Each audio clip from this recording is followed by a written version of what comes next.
Assalamu alaikum wa rahmatullahi wa barakatuh.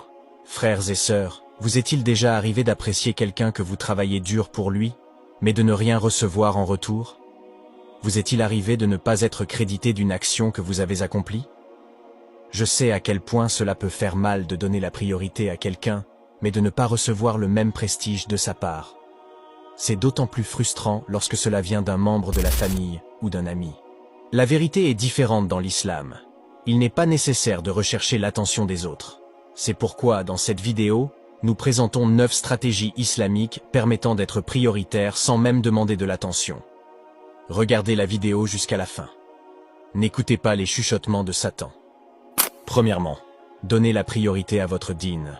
Nous courons souvent après nos tâches, en faisant entrer des activités dans chaque seconde libre de notre journée, en négligeant notre véritable priorité, notre dîn, notre religion, notre relation avec Allah.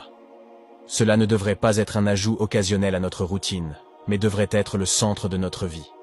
Il est essentiel de trouver un équilibre entre les aspects matériels et spirituels de la vie.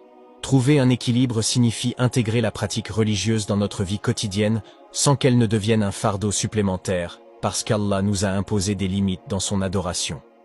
L'islam est une religion de modération. Tout ce qui est fait doit l'être avec prudence, mais aussi avec régularité. La personne modérée suit la voie du messager sallallahu alayhi wa sallam et de ses successeurs correctement guidés, sans dépasser les limites imposées.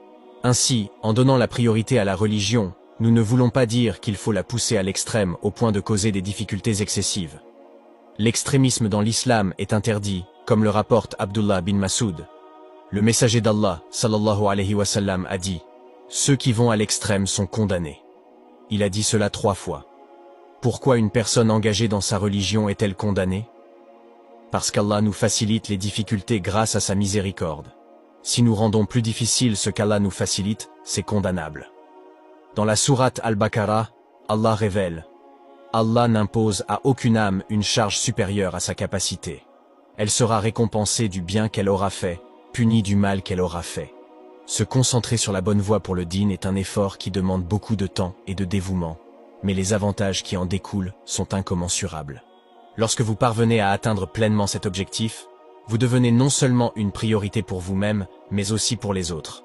Les personnes religieuses incarnent des valeurs qui, malheureusement, sont de plus en plus rares dans la société actuelle. En incarnant ces valeurs, on devient une personne plus appréciée et on donne une bonne image de l'islam. Deuxièmement, développer la confiance en soi. La confiance en soi est l'un des facteurs les plus importants de l'être humain. Cette qualité détermine non seulement la confiance en l'individu, mais renforce